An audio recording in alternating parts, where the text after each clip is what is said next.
जी, अस्सलाम वालेकुम दोस्तों, उम्मीद करता हूँ कि आप सब भाई खैरियत से होंगे। मेरा नाम है अब्दुल्ला सैद और आप देख रहे हो एरहन टीपी की यूट्यूब चैनल। आगे दोबारा एक नई वीडियो के साथ। और आज की इस वीडियो में हम 2026 में जो स्नो पीक एयर गन्स का नया स्टॉक आया है, उसमें एक नया मॉडल भी आया है स्नो पीक का M25 जेन 2 वुडन में, ठीक है। तो आज की इस वीडियो में हम उसका रिव्यू करेंगे, उसकी जो बेसिक जो है वो इन्फॉर्मेशन है वो आपको प्रोवाइड करेंगे। और ये कैसी गन है, किस तरह की होने वाली है, कौन कौन से ग्रेन का इसके अंदर आप पैलेट और स्लग यूज कर सकते हो, बैरल की लेंथ क्या है, इसके अलावा सिलेंडर का साइज क्या है, हर चीज को वन बाय वन हम डिस्कस करेंगे। तो बने रहिए इस वीडियो के साथ। तो चलिए अपनी वीडियो का आगाज कर लेते हैं। तो यहाँ पर है जी मेरे पास M25 जेन 2 वुडन में। किसी भी भाई को चाहिए हो तो दिए गए नंबर पे व्हाट्सएप करके हमसे ऑर्डर करवा सकता है। बहुत ही कमाल की चीज है, बहुत अच्छी चीज है। इनशाला आगे मैं जाके इसकी और भी चीजें आपको बताता हूँ, जिससे आपको आइडिया हो जाएगा कि ये कैसे अच्छी है, ठीक है। तो सबसे पहले जनाब, ये इस तरह की कुछ मतलब पैकेजिंग में आपको देखने को मिल जाती है, पैकिंग में सॉरी देखने को मिल जाती है। तो यहाँ से मैं इसको करने वाला हूँ जी अनबॉक्स करके दिखाता हूँ कि इसके अंदर क्या क्या चीजें आपको देखने को मिलती हैं।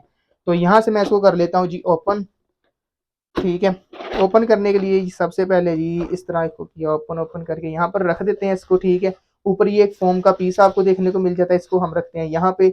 नीचे इसके आपको यूजर मैनुअल बुक देखने को मिल जाता है, इसमें इसकी तमाम स्पेसिफिकेशंस आपको देखने को मिल जाती हैं। और इसके अलावा यहाँ पर इसकी तमाम एक्सेसरीज, दो इसके मैगजीन है, इसके अलावा एक इसका अडाप्टर है वो श्राउड के आगे लगने वाला सप्रेसर की जगह, एक गेज का टूल और फिलिंग प्रोब और रिंगों का पूरा किट, ठीक है। तो इनको भी हम करते हैं साइड पे। अभी आगे जी हम अपनी एयरगन की तरफ।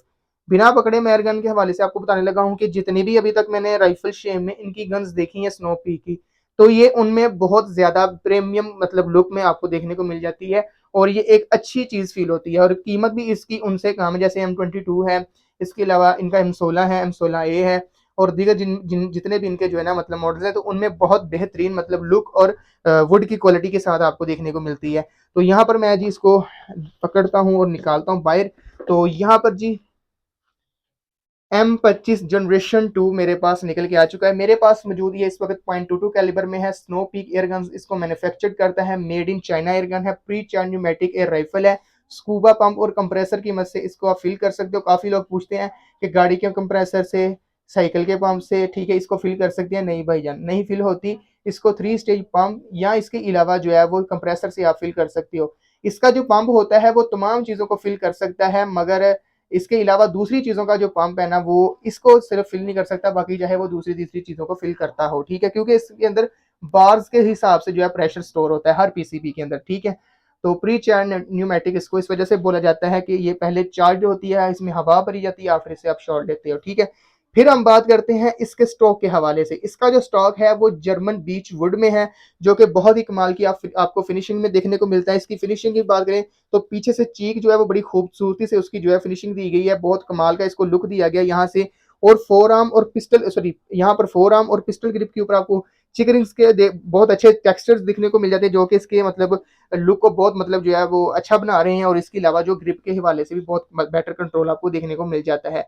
और इसके अलावा आगे फोर आर्म से थोड़ा सा जो है वो ये थोड़ी सी आगे नीचे की तरफ उन्होंने जो है ना इसका स्ट्रोक को लगाया रखा है, तो ये इसको काफी खूबसूरत बना रहा है यहाँ से, अगर आप इसको देख पा रहे हो तो, ठीक है। तो इस तरह की कुछ इसकी लुक आ रही है। ओवरऑल अगर हम बात करें इसके कॉकिंग सिस्टम की, तो इसका जो कॉकिंग सिस्टम है साइड बोर्ड एक्शन है, ठीक है, जो कि इंतहाई स्मूथ है। आप इवन इसको अपनी छोटी उंगली से भी जो है वो कॉक कर सकती हो, इंतहाई आसानी से यह कॉक होता है। तो मैं इसको फायर नहीं करने वाला, तो मैं इसको अनलोड करूंगा यहाँ पे, ठीक है। तो अगर हम बात करें इसके रिजर्वायर की, तो इसका रिजर्वायर जो है वो नीचे एक ट्यूब है, इसको हम सिलेंडर भी बोलते हैं, ठीक है, जो कि 250 सीसी का है, ठीक है। और इसके अलावा इसके अंदर आप 250 बार तक ही हवा भर सकते हैं, यानी कि 25 MPa मैक्स इसका प्रेशर होने वाला है। और उसके अलावा अगर हम बात करें तो इसकी बैरल के हवाले से, इसकी जो बैरल है वो 21.6 इंच की है। बहुत लंबी बैरल है, ठीक है। और कम बजट में इतनी अच्छी चीज मतलब काम ही मिलती है, और ये बहुत अच्छी बैरल के साथ आपको देखने को मिल रही है। और आगे जो है वो एक कंपनी का खुद का सप्रेसर ऐड किया गया है, जो कि इसकी आवाज को बहुत ज्यादा साइलेंट कर देता है, ठीक है। अगर हम बात करें इसके ऊपर स्कोप लगाने की, तो स्कोप लगाने के लिए पीछे 22 mm का रेल है, पीकेटी विवर रेल, ठीक है। इसके ऊपर आप किसी किस्म का भी स्कोप लगा सकते हो 22 mm के माउंट्स लगा के, ठीक है। उसके अलावा अगर हम बात करें इसके वेट की, इसका वेट 3.4 kg है, 3 किलो 400 ग्राम के लगभग। ये सिर्फ गन इस तरह आपको देखने को मिल जाती है। ऊपर अगर आप 600 ग्राम की स्कोप लगाते हो, 800 ग्राम की स्कोप लगाते हो, तो ब्रदर ये बन जाती है 4.2 या 4 kg की, ठीक है। और इसके अलावा इसकी जो टोटल लेंथ है वो 48.4 इंच है। अगर हम बात करें इसके रेगुलेटेड होने की, जी हाँ, ये एक रेगुलेटेड पीसीपी एयर गन है। और इसके अलावा जो है पीछे इसका हैमर का भी मतलब जो है वो स्क्रू दिखने को मिल जाता है। यहाँ से भी इसकी आप कवर को कम ज्यादा कर सकते हो, मगर बिल्ट इन रेगुलेटेड को खोल के, ट्यूब को खोल के फिर आप इसके अंदर जाते हो, उसके रेगुलेटर को कम ज्यादा वहां पे कर सकते हो। और उसके अलावा कंपनी जो क्लेम करती है अब जनाब कि ये आपको 18 ग्रेन जो जीएसबी का है, इस पे आते ही जो है ना 880 से 900 के 920 के दरमियान जो है वो वेलोसिटी ये देगी, इतने एफपीएस ये आपको प्रोवाइड करेगी, ये कंपनी का क्लेम है। ठीक है, देखिए अभी ये कंपनी से जो आई है ना, ये 120 से 30 बार पे इसका ये रेगुलेटर जो है ना वो सेट होगा। ठीक है, जो कि एक अच्छी स्टेज पे ऑलरेडी सेट है, और डायरेक्ट ही ये जो है ना 18 ग्रेन को इतना मतलब जो है ना पावर दे रहा होगा कि ये सपोर्ट कर लेगी इजीली। ठीक है, तो 18 ग्रेन के लिए ये जो है ना अभी बिल्कुल परफेक्ट स्टेज पे सेट है। ठीक है, पीछे हैमर का स्क्रू है, थोड़ी बहुत पावर कम ज्यादा करनी पड़े मुझे तो मैं पीछे से थोड़ी बहुत एक चूड़ी लूज या टाइट करके अपनी जो पावर है उसको बराबर कर लूंगा अपने ग्रेन के मुताबिक। अगर आपने इसके ऊपर 18 ग्रेन चलाना है तो आप इसको 900 एफपीएस तक एटलीस्ट लेके जाएं, फिर आपको लॉन्ग रेंज शूटिंग के लिए ये बहुत अच्छी वेलोसिटी प्रोवाइड कर देगी।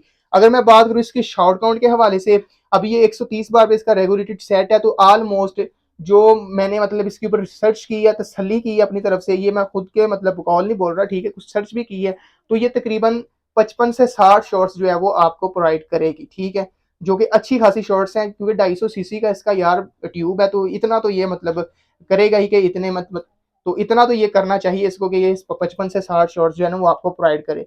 और 55 से 60 शॉट्स जो है वो रेगुलेटेड होंगे, टोटल मूवमेंट शॉट्स की काउंट मतलब काउंट नहीं करा। अगर आप इसको कम स्टेज पे सेट करते हो, 90 या 100 बार पे इसके रेगुलेटर के लेके आते हो, पावर आप इसकी 860 कर लेते हो, ठीक है, पीछे हैमर से, तो भाई ये तकरीबन ऑलमोस्ट आपको तकरीबन 70 से 75 भी शॉट्स दे सकती है। ठीक है, अगर हम बात करें जनाब इसकी रेंज की, तो भाई मैं बेट लगा के कह सकता हूँ कि 110-20 यार्ड की रेंज को ये गन वाकईतन कवर करने वाली, ये नहीं कि ये वो PR900 वाला हिसाब है। PR900 Gen 3 भी बहुत अच्छी गन है, वो तकरीबन 74 यार्ड तक तो मैं उससे भी मैक्सिमम टारगेट अचीव कर चुका हूँ। ठीक है, तो ये तो फिर उसका अपग्रेडेड मॉडल है, कहीं हिस्से उससे फ्लैगशिप है। ठीक है, तो ये ज्यादा बेहतर रहेगा उससे। ठीक है, तो इस हवाले से मैं ये कह सकता हूँ कि 110-20 यार्ड की रेंज को जो है ना ये इजीली कवर करने वाला है। ठीक है, तो बाकी ओवरऑल अगर आप इसको परचेज करना चाहते हो तो दिए गए नंबर पे व्हाट्सएप करके आप मुझसे ऑर्डर कर सकते हो। ये मुझसे मंगवाई थी डेरा इस्माइल खान से है इनाम भाई, तो इनाम भाई का बहुत शुक्रिया, उन्होंने मुझ पर ट्रस्ट किया और ये गन मुझसे ऑर्डर किया।